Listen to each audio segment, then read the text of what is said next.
Nah ini ya pemirsa, nih ini relief yang tertinggal di candi-candi tadi ya, di sawah ladang. Ini pemirsa, ini juga yang ditemukan di apa namanya lokasi penemuan candi di tengah ladang dan ini dibawa ke sini ke rumah Bapak Agus selaku warga desa untuk diamankan ya pemirsa ya. Nah ini pemirsa lihat, ini kan seperti patung lagi sedang bersila kan tuh.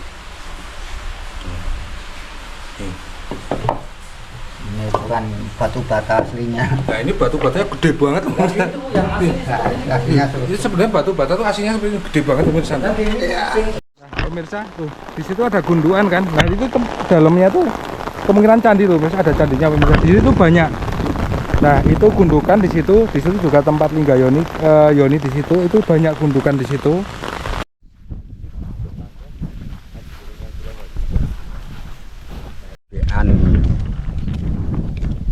Bantul. Kalau Pemirsa, inilah ditemukannya nih candi batu bata merah tuh pemirsa tuh di satu kotak seperti ini tuh. Warga sini ya, ini satu ladang semua ini loh mas, dari sana ini gede banget loh, sana sampai sana. Nah di sana itu ada gunduk-gundukan juga, itu ada batu bata merahnya di dalam di sana. Nah di sana juga ada Yoni pemirsa. Nah tuh itu kan ada batu-batu merah di situ. Pun sewu kula nuwun. Nah, ini pemirsa.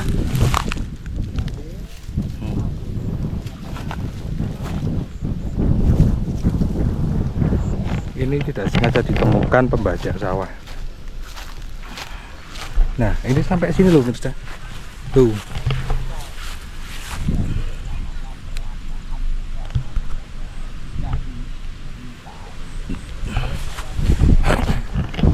yang jelas ini saja ya, batu bata ini Ya. dibongkar, tadinya ditaruh di jalan. Itu akibatnya rakyat Lumbang ada yang menderita sakit. Oh sakit pak. Sakit.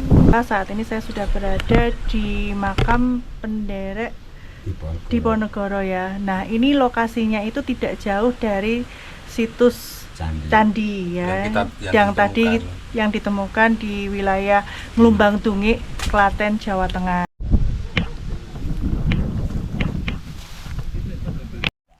Ini Pak Camatnya ini yang luar biasa ini. Tidak tahu ada belakang.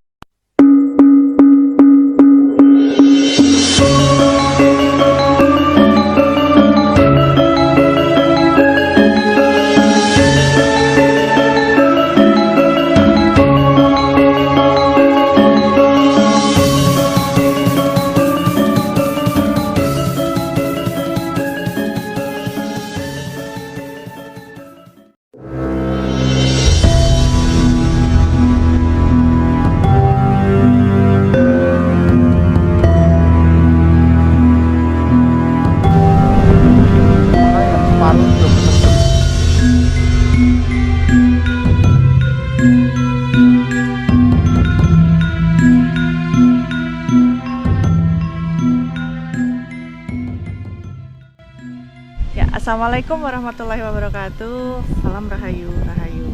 Pemirsa Wisata Nusantara, kembali lagi bersama channel kita Wisata Nusantara. Nah hari ini saya sudah berada di Nglumbang Dungik, Klaten, Jawa Tengah. Nah saat ini saya sudah bersama salah satu narasumber ya. Narasumber, kita kenalan dulu dengan beliau. Selamat siang mas. Siang Mbak. Ya. Dengan Mas siapa? Saya Widodo di Mas sini. Widodo. Ya. Mas Widodo ini dari komunitas apa nih? Ya kebetulan dari kelompok Pelestarian Cagar Budaya Nglumbang Dungik atau KPCBND, saya selaku sekretarisnya. Berarti Mas sebagai sekretaris dari KPCB Nglumbang, ND, iya, KPCBND, Iya betul. Ya. Nglumbang Dungik ya Mas ya. Betul, iya. Ya, Mas, kita ini saat ini berada di apa tadi Mas, di area apa ini Mas kalau boleh tahu?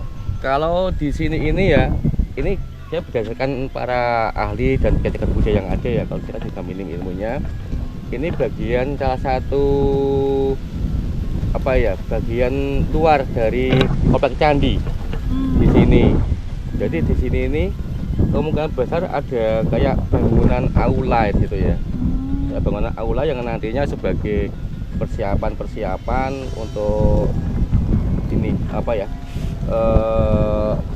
ritual-ritual keagamaan Hindu pada zaman dulu sebagai untuk menata dari Soma Uboramenya di sini dipersiapkan, dan juga mungkin juga untuk Kawula ini sendiri juga sebagai untuk mungkin tempat pendidikan juga, mengajar dari resinya juga mungkin di sini juga, karena ya kompleks ini sangat besar sekali di situ.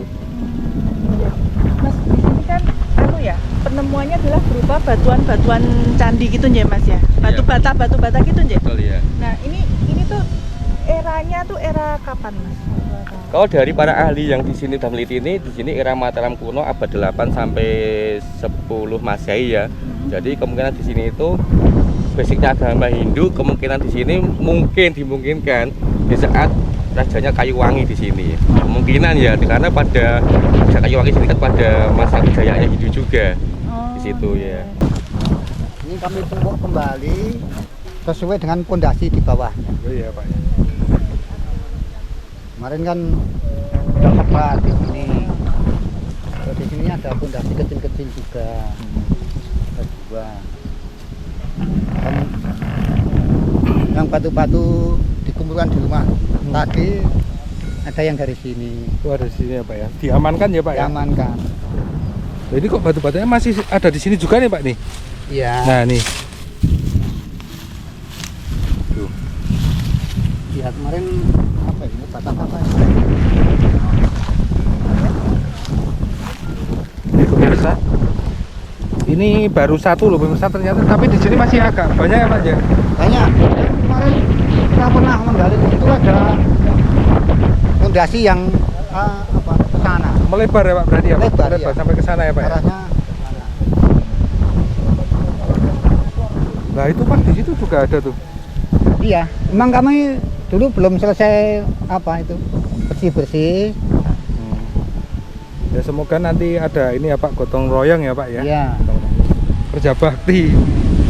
Ini pemirsa, tuh. Ini kotak dulu. Dan dulu kami temukan batu bertulis tuh di jalan situ, Pak. Oh, batu bertulis Pak. Iya, Anu berarti Sanskerta Pak. Aksara Jawa. Jawa kuno. Oh nggih. Monggo Pak. Nah, pemirsa, di sini juga sudah hadir Sesepuh itu ya? sesepuh dari Dusun Nglumbang Dungik Klaten, Jawa Tengah. Nah, kita kenalan dulu dengan beliau. Sugeng siang Bapak. Sugeng siang. J, kalian Bapak sinten? Pak Margono. Pak Margono. J, Bapak di sini kan kita sudah berada di salah satu penemuan batuan candi J, Pak, batu bata J. Nah, Bapak kalau di area sini dulu itu bagaimana sih Pak menemukannya? Kalau dari metafisika. Kalau secara metafisika Pak, monggo. Kalau secara metafisika, di sini adalah seorang penunggu siapa yang hadir untuk beraksi di Sandip, menyembah di Sandip. Ini kalau orang dulu mengatakan Mbah Molor. Oh, Mbah Molor Pak. Mbah Molor. Nah, beliau sebenarnya diserai tugas untuk menjaga yang dinamakan ritual harta. Itu di sini tempatnya. Maka di sini dulu untuk menyimpan emas-emas yang diserahkan untuk pendeta. Oh, gitu. Berarti Pak non sewu nih Pak Margono. Berarti di sini juga banyak tersimpan emas-emas gitu Pak. Itu dulu ceritanya begitu. Iya. Makanya kalau orang-orang sekarang kalau mencari emas di sungai itu tidak lebih dari ini. Di bawah sana banyak yang mendapatkan. Ya kita nggak tahu apakah Mbah Molor itu emas itu masih ditaruh di sini atau sudah katakan dijadikan remuan itu ditaruh di sungai. Kita nggak tahu. Hanya yang saya terus terang saja saya ketemu itu Mbah Molor itu apa orangnya sangat gagah. Oh gagah Pak. Gagah. Tinggi besar gitu Pak. Iya, tinggi besar, berkumis. Nah, itu beliau mengatakan dengan saya, Mbah Molor, saya penunggu harta di sini. Oh, penunggu harta Pak. Ya, Berarti kalau beliau itu non sewu Mbah Molor itu pakaiannya seperti apa Pak? ya pakaian seragam agama. Seperti pecalang Hindu nih. Ya, iya, Oh, seragam agama Hindu itu seperti apa itu beliau memakai pakaian. Tadi sudah dijelaskan Mas Dodo siapa yang mendirikan candi. belum Pak. Ya nanti di sana saja kita jelaskan.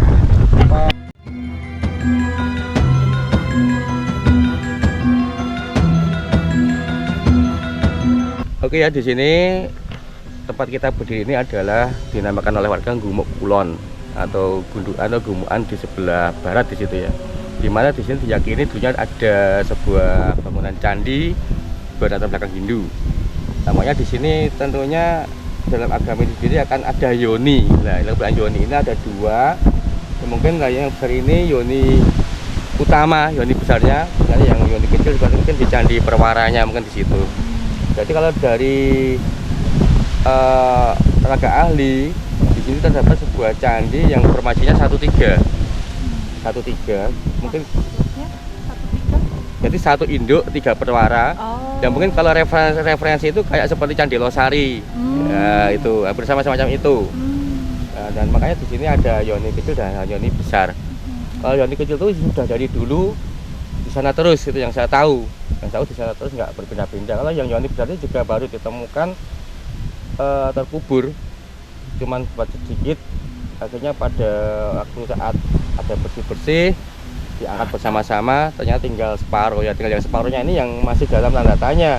Apakah ya semoga masih ada di sini gitu aja. Cuman terbelahnya ini juga masih belum diketahui maksudnya apa. Tapi kalau dari apa ya kondisi lingkup fisik di sini sangat dimungkinkan pada masa-masa dulu itu ada penjaraan lah gitu, ada Indiana Jones di sini ya. Itu kan ya, sehingga mungkin ada harta karun tak apa yang dipakai, karena yang dimana batu ini sudah habis semua dan kita malah menemukannya di desa sebelah.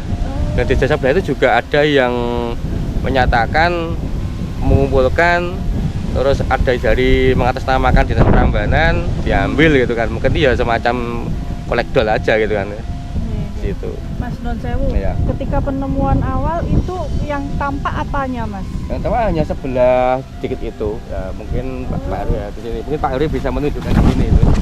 Nah, sebelah ini Oh yang sebelah sini terus. iya. Terus kemudian dari sini digali pelan-pelan Ya, gitu. iya. Ya bekasnya ini. Posisi awalnya di sini berarti. Sini. Ya udah, J, monggo. Mbah Margono, ini kan saat ini saya ngerasain di sini itu rasanya iki hawane itu adem, sejuk kayak gitu. Nah, Pak, emang seperti ini atau dos pundi, Mbah? Ya, kalau di sini saya katakan selama tujuannya tujuan baik, itu pasti merasakan sejuk, enak, kerasan di sini. Itu banyak orang yang merasakan itu. Karena terus terang saja saya mengenali penjaga yang ada di barat laut dan penjaga yang ada di timur Tenggara, di Tenggara. Itu saya sangat mengenali karena sudah bertemu tidak hanya 1-2 kali. Itu beliau bersabda kalau di sini harus hatinya yang bersih. Artinya untuk niat pribadi yang baik. gitu.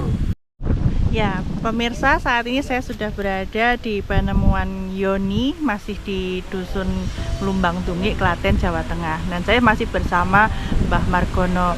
Mbah, boleh sedikit diceritakan terkait dengan Yoni ini, Mbah? Yoni ini jumlahnya ada 4, tapi ada yang Yoni bundar. Yoni yang seperti ini dan yang bundar itu dibawa ke rumah, dan ini juga dibawa ke rumah. Tapi ini malam kembali sendiri. Oh, pernah kembali sendiri, Pak? Kembali sendiri ini, maka orangnya tidak berani dengan Yoni. Oh, iya. Akhirnya yang dibawa ke rumah itu katanya dijual ke Prambanan. Saya cari di Prambanan, tidak ada penemuan candi dari Lumbang Dungi. Artinya itu masuk ke Belanda di Jawa. Sehingga orangnya setelah menjual itu menderita sakit lama Berkepanjangan ya, Pak? sampai meninggal. Itu ada 2 orang yang sakit itu, dan anaknya yang sakit itu sekarang juga sakit dua-duanya. Yang satu anaknya laki-laki itu ada 3, yang satu itu meninggal karena tidak ada orang yang tahu di tengah sawah. Ya, akibat orang tuanya yang menjual Yoni itu gas kepada anak-anaknya. Semua keturunannya. Ya, anak-anaknya ini baru anak-anaknya. Itu dijual ke Belanda. Katanya ke Prambanan, tapi itu ternyata dari Tengkulak. Oh, Tengkulak. Tengkulak yang dilarikan ke Kalau boleh tahu, ini kan Yoni tadi sempat Simbah mengatakan kalau ini kembali sendiri. Nah, ini kejadiannya kurang lebih tahun berapa, Mbak? itu kurang lebih tahun 1974-75. Berarti orang itu mengambil untuk niat menjual ya, Pak? Iya, iya. Untuk apa istilahnya pengen Untuk mencari harta. mencari harta. Tapi akhirnya malah orang tersebut malah kena dampaknya, yaitu tadi sampai sakit terus meninggal gitu ya, Pak? Iya. Nah, Pak, ketika itu pernah berarti ketahuan, Pak, ketika barang ini atau Yoni ini tidak ada, itu ketahuan, Pak? Diketahui orang banyak. Oh, diketahui orang banyak. Tapi setelah diambil dibawa ke kampung sebelah barat itu, Iya. ternyata ini kembali sendiri. Terus Pak Margono, ini kan di sini kan tempat suci ya? Ya, Tempat yang hanya boleh untuk berdoa, tidak untuk yang hal yang aneh-aneh gitu ya. ya. Contohnya seperti apa, Pak? Kalau di sini itu diperbolehkan untuk apa? Kalau yang tidak diperbolehkan itu untuk apa? Yang diperbolehkan kalau berdoa di sini atau meditasi di sini untuk keselamatan keluarga, untuk kemudahan mencari nafkah keluarga, itu yang diizinkan. Tapi kalau untuk yang aneh-aneh itu ada contoh orang kampung sebelah utara itu sebagai kalau ikut perangkat desa sebagai mudin, itu malah tidur di sini minta untuk nomor. Oke. Ya, itu akhirnya tidur di sini, tahu-tahu sudah di dalam sungai, Dipindah berarti, Pak? dipindah dengan ya basah semuanya. Bangun-bangun sudah basah. Ya bangun itu sudah basah. Berarti itu Di hanya tengah untuk air. peringatan ya, Pak? Peringatan. Itu baru peringatan, tapi 3 kali, sudah 3 kali. Oh, dia orang tersebut mengulangi lagi gitu, Iya, Pak? Oh, sampai 3 kali dibuang ke sungai.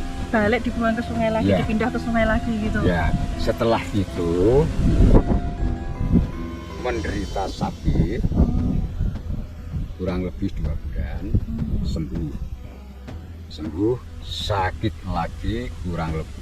Sembuh itu di antara 5 sampai 9 bulan, terus sakit lagi sampai meninggal. Sampai meninggal. Itu namanya sebagai mudin. Oh, iya. Nah, saya mau, Mbak, kan kalau biasanya di tempat suci seperti ini kan pasti ada yang menunggu. Ya, kalau boleh tahu, ini kalau diizinkan, ini siapa Mbah yang menunggu di sini? Kalau namanya belum mau mengakui. Oh, ya, sosoknya aja seperti apa, Mbah? Sosoknya orangnya agak hitam sawo mateng, tuh, gagah tinggi dan berpakaian pakai jarik putih. Nah. Laki-laki Oh, tapi. laki-laki.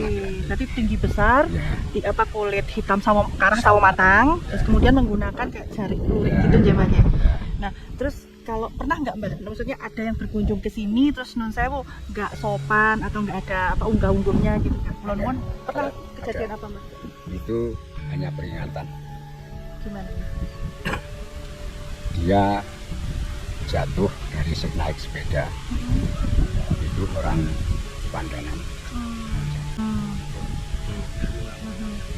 Nah, di saat pilihan kepala desa, beliau tidak minta izin ke sini. Akhirnya selesai pilihan kepala desa, selang 1 hari orang tuanya meninggal. Bapaknya meninggal.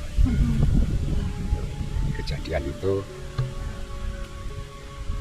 dimulai dari pilihan kepala desa karena ada burung yang nakar-nakar di perpus rumah saya. Ya itu karena saya tahu itu tidak baik, akhirnya saya usir pergi ke barat ke tempatnya Iwan Listianto. Oh, burungnya tersebut, burung Ya. tersebut. Akhirnya Iwan Listianto menderita sakit. Menderita sakit, saya dikabari, diberitahu, terus saya nengok ke rumah sakit PKO yang Nah sampai di situ katanya dokter dijimat pulang. Nah itu saya minta air putih di warung dan minta tugasnya yang saya memohon pada Allah. Alhamdulillah diizinkan. Itu setelah minum air putih itu dia terasa enak badannya. Jam 5 ada kunjungan dokter. Dokter mengunjungi yang sakit, langsung diberi surat dinyatakan sudah sehat. Gitu. Boleh keluar dari rumah sakit. Ya. Pemirsa, ini saat ini saya sudah berada di depan saya. Ini di samping saya ini ada Yoni. Tapi ini non sewu, Yoninya ini Keretnya ya. threadnya agak udah rusak aja Mbak.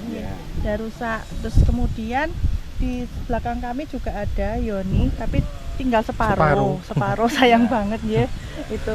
Nah, kita ini berada di tengah ladang yang luas sangat ya. luas banget, dan ini kemungkinan besar di sini tuh masih banyak sekali penemuan-penemuan benda cagar budaya yang jadi Mas Widodo juga menyampaikan bahwa kalau untuk proses untuk penggalian atau mencari ini juga itu butuh proses yang cukup lama, dan itu memang butuh kerjasama juga mungkin dengan pihak BPK juga ya, BPK wilayah 10 juga gitu, karena dengan lahan yang seluas ini kan kemungkinan potensi benda-benda itu masih sangat banyak sekali. Dulu mungkin bisa diceritakan Pak, awal mula penemuan ada benda-benda cagar budaya di wilayah sini Pak, monggo Pak. Sebetulnya bukan menemukan ya. Oh, oke. Dari dulu memang ada di sini. Sudah ada Pak. Iya, cuma kami warga belum peduli. Oh. Kan gitu. Selang waktu dengan banyaknya berita bahwa hal semacam ini banyak yang dijual, dicuri, hilang, macam itu, kami baru peduli. Pak, di sini kan kita di tempat yang saat ini kita berdiri ini kan ada 2 Yoni, Iya. Pak. Nah, ini ada 1 Yoni yang lumayan utuh ya. Iya, Saya iya. bilang lumayan utuh, Utuh, sebenarnya ya. kan nggak sempurna. Seratnya Nah, patah. Seratnya Seratnya patah. patah. Kalau yang sebelah belakang kami itu ada Yoni tapi separuh aja Pak. Iya. Nah, itu non sewu. Waktu itu kira-kira ini penemuannya tahun berapa Pak? Sebetulnya saya kecil tetap ada di sini. Jadi zaman sesepuh Iya, iya. Nah, Pak, tadi kan sempat sebelum kita nyampe di lokasi tempat utama ini ya Pak J. Tadi kan juga ada terkait dengan ada penemuan di gundukan tadi. Iya. Nah, yang ada kemudian seorang petani kalau nggak salah itu juga waktu bajak sawah terus nabrak gitu ya Iya. bajaknya. Nah, itu gimana ceritanya Pak? Boleh diceritain? Ya, cuma karena bajak itu bajaknya yang kena batu bata di situ. Kemudian kebetulan pada waktu itu kami sudah buat kelompok dan peduli hal semacam itu. Kemudian kami bersihkan, ternyata berbentuk struktur bangunan. Cuma pondasinya saja. Oh, berarti itu bentuknya berupa pondasi ngeten nggih, Pak? Pondasi persegi 4 itu sekitar 6 meter persegi. Oh. Dan itu apakah itu cuma di area situ tuh atau ada di area lain juga, Pak? Kemungkinan besar. Dari orang-orang yang ahli yang sering datang ke sini, ini area sekitar hampir 2 hektar. Ini banyak sekali struktur yang diperkirakan banyak struktur ya. Nah, Pak Agus, mungkin ada himbauan atau mungkin pesan buat masyarakat di wilayah Nglumbang Dungik maupun yang di sekitarnya, Pak, di wilayah Klaten gitu, terkait misalnya ada yang mau datang ke situs ini, ke situs candi di Nglumbang Dungik ini, atau mungkin bahkan ke masyarakat di wilayah Klaten yang melihat atau menjumpai adanya benda-benda cagar budaya. Monggo, Pak. Ya, terima kasih. Ini, Mbak, kami dari kelompok mengharap utamanya bagi warga Nglumbang Dungik itu kami ajak untuk melestarikan ini, kami ajak untuk merasa memiliki, jadinya kan punya tanggung jawab untuk merawat, melestarikan. Dan tujuannya dari pelestarian ini bisa untuk sarana edukasi bagi anak-anak, bagi semuanya tentang leluhur-leluhur kita, tentang ilmu-ilmu yang sudah ada sejak dulu. Dan kami berharap di luar Nglumbang Dungik, masyarakat di luar Nglumbang Dungik pun juga ikut bersama melestarikan dari semua cagar-cagar budaya, ataupun dari misalnya ada yang tertarik dengan mau datang ke sini, kami persilahkan. Selama itu bertujuan baik kami persilahkan, ataupun dari yang ada kaitannya langsung dengan misalnya peninggalan dari agama Buddha, dari umat Buddha pun mau misalkan ada persembahyangan di sini, ya persilahkan saja. Izin ya, Pak ya? Iya, kami sangat terbuka. Tuh. Jadi kalau misalnya mau sowan ke situs ini juga harus tetap izin ya, Pak ya. Maksudnya kula nuwun dulu gitu ya, Pak nggih. Ya gini, Pak. Jadi kami kan kelompok lestari ini berharap semua yang ada di sini itu bisa terpelihara dengan natural. Kami tidak ingin adanya pengaruh yang signifikan di sini. Artinya dari pendatang kami harapkan bisa diarahkan dari kesekretariatan. Matur nuwun. Jadi kok tinggal separuh toh, Pak? Itu ceritanya pripun tadi, Mbak? Tinggal separuh itu kita, yang separuh ini masih di dalam sini. Oh, pecah ya? Pecah. Pecah ya? Entah itu kena lahar atau kena ledakan dari Belanda. Oh iya. Tak bom. Ya itu karena Belanda menginginkan pripeh yang ada di sini. Nah, Yoni ini yang mengganggu, itu akhirnya diledakkan. Oh, diledakkan. Oh ya, non sewu Mas Iya. Bito. Berarti apakah satu kawasan atau satu ini ya, area ini satu ladang besar ini tuh kemungkinan masih ada, Mas, atau dos pundi ini? Ya sangat dimungkinkan sekali ya, karena kan area dari sini Nglumbang Dungik ya sebenarnya kan kawasan. Di sini ada 3 nama Nglumbang Dungik, Nglumbang Keramat, Nglumbang Bendo. Yang ini akhirnya satu kesatuan pada masa zaman dulu. Dan mungkin dari luasan ini sangat diyakinkan akan banyak penemuan-penemuan. Hanya saja yang sementara ini yang masih diyakini oleh masyarakat adanya sawah candi ini, sawah yang mungkin dari toponiminya kan sawah ada candinya ya di situ mungkin. Ternyata juga ada beberapa nggak sengaja ada beberapa peninggalan-peninggalan yang ada. Kalau di sini yang kemarin itu yang saat kita kampanye kita nggak sengaja membajak sawahnya ini, nabrak gitu kan. Ternyata ada struktur batu bata di sininya. Dan ditemukan juga fragmen dari arca segini batu bata bertakik itu. Nah, batu bata bertakik ini kan menurut para ahli sangat langka juga. Di Klaten hanya beberapa itu di sini juga. Dan juga ditemukan yang namanya kayak apa ya, doorbell kala itu katanya halus juga kan. Nggak biasa kan ada sewu, ada ukirannya gitu kan. Raksasa tali ini halus, ini juga halus di situ, sangat halus sekali di situ.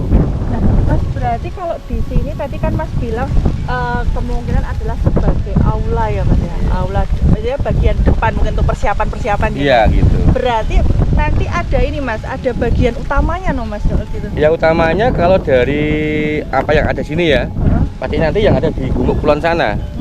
Gumuk Kulon sana kan diyakini di sana ada satu pembangunan candi. Pembangunan candi di sana, mungkin di sana pusat ritualnya di sana. Hanya saja kan di sini kalau dari ahli yang ada sini meyakini ini keresian, kedua guruan, institusi pendidikan pada masa itu kan.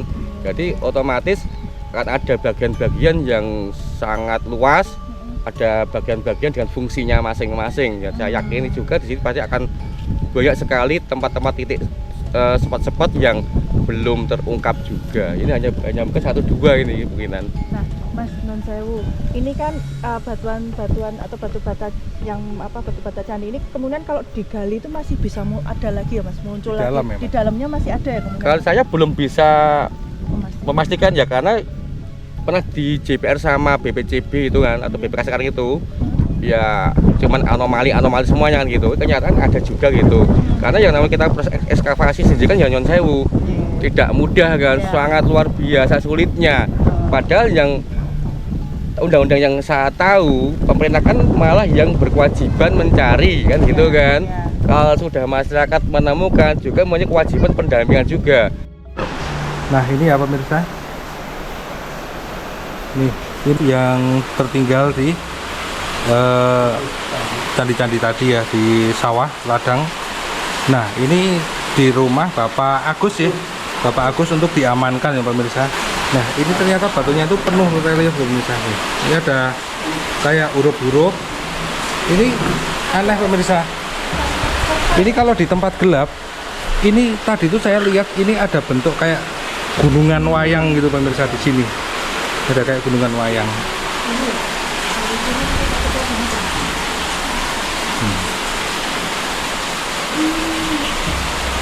Ini kayak huruf Sanskerta ya Pak?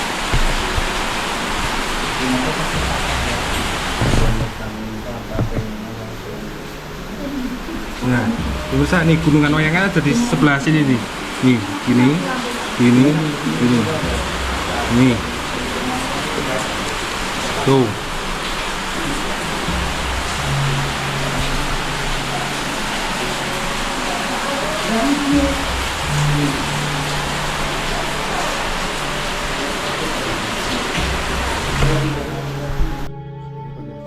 Ini juga yang ditemukan di lokasi penemuan candi di tengah ladang dan ini dibawa ke sini ke rumah Bapak Agus selaku warga desa untuk diamankan ya pemirsa.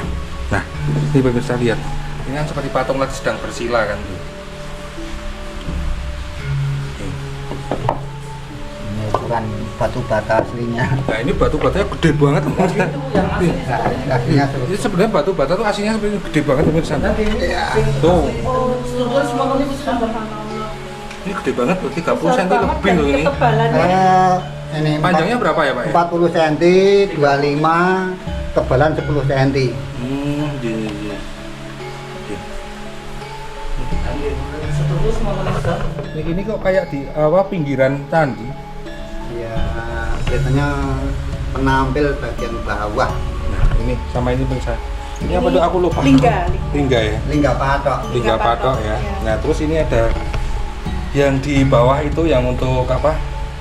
Itu di bawah itu kayak Apa namanya kurang tahu. relief ya Pak ya? Iya ada resnya, tapi apa sebelah sini yuk tidak ada, sebelah sana juga ada, belakang juga ada. Ini berarti non sewu Pak Agus, ini penemuannya di area situ juga Pak? Iya, ya Tersebar tersebar. di area Tersebar. sawah. Sawah itu Pak ya? Sawah itu kami sebut, warga menyebutnya sawah candi. Oh, sawah candi, Pak. Iya. Sawahnya sudah kecil Pak, di lokasi candi. Soalnya Sawah candi. soalnya kan tadi banyak gunduk-gundukan itu yang ya kemungkinan candi ya Pak ya. Gunduk-gundukan itu ya Pak ya. Kemudian masih banyak apa benda-benda ini ya. Iya. Ini kok arca menopo Pak di kemungkinan ini Pak? Arca ini. Ya, kalau saya kurang tahu ya. Oh, Jadi kan mestinya ada dari dewa ya. Ini kan Dewa. ada teratenya juga ini. Iya. oh, tuh. Waktu ditemukan memang sudah seperti itu nggih Pak? Iya. Sudah. Tidak ada. Ini di kampung sini. Hmm. Di kampung sini di tengah sebelah. Iya. Non sewu Pak, kalau ini apa Pak? Ada yang di plastik, terus kemudian ada pecahan-pecahan ini kok. kemarin kan apa? Ini gerabah ya Pak ya? Ya, dari ahlinya itu kan buat sampel-sampel terus dikasih tulisan-tulisan sama ahlinya kemarin. Seperti potongan batu pengunci. Ini batu pengunci. Ya. Ya. Bun.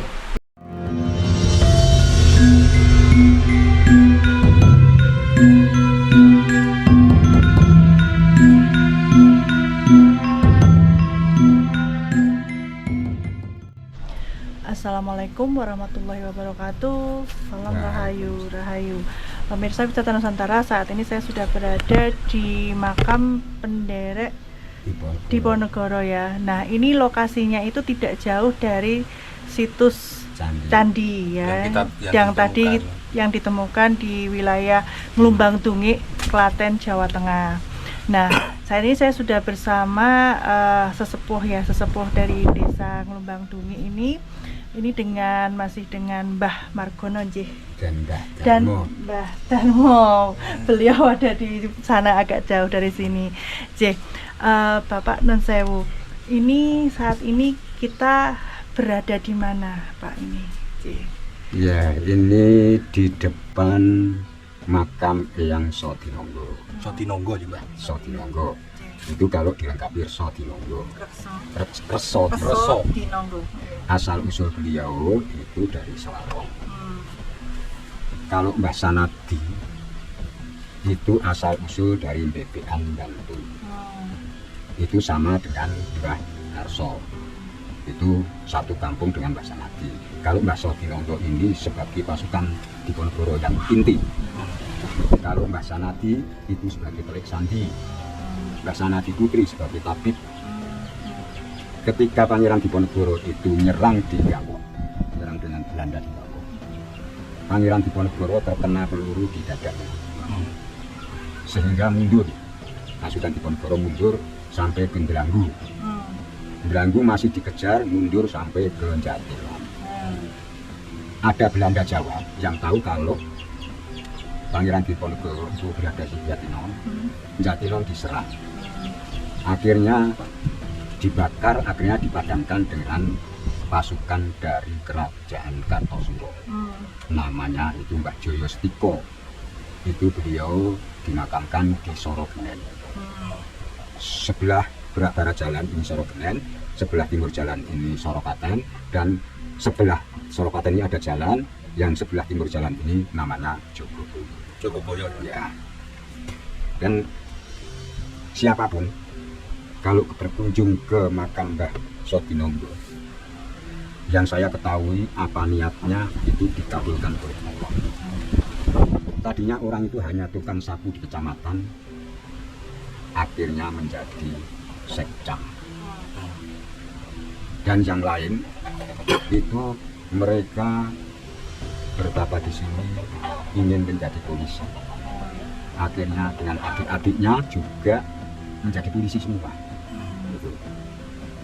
Yang terakhir itu namanya, kalau panggilannya Entit, itu orang Pandanan. Beliau bermeditasi di sini, tapi tidak seizin dengan warga.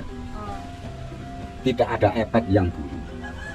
Hasilnya anaknya bisa terangkat sebagai PNS. Itu yang saya ketahui itu. Tapi Mbah Sodinonggo ini putranya perempuan.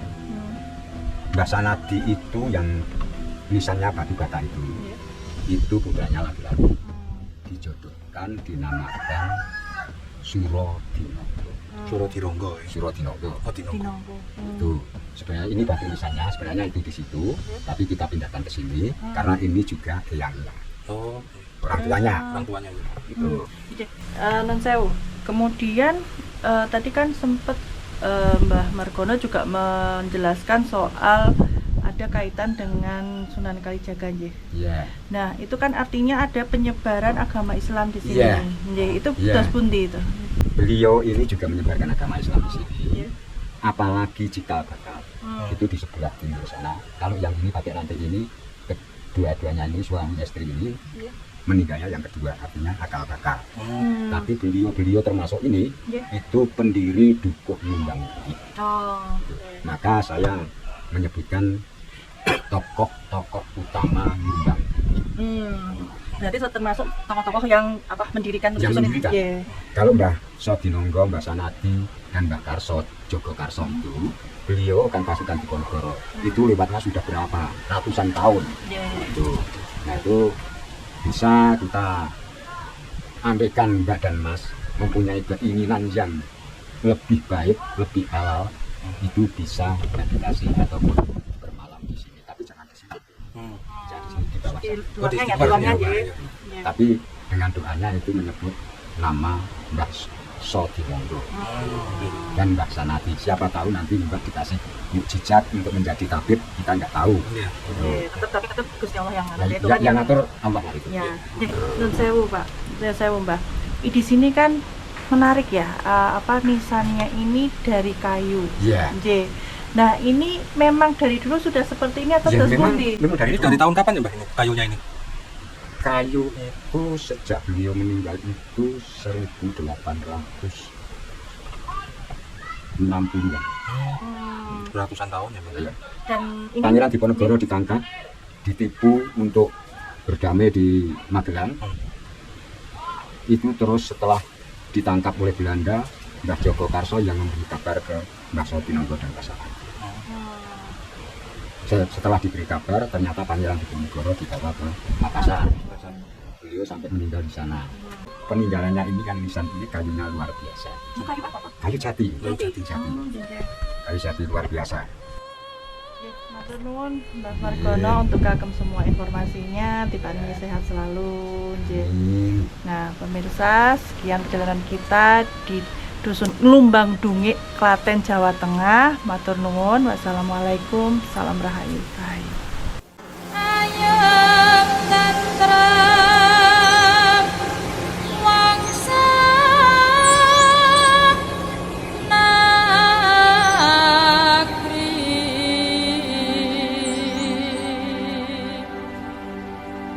sembot tresno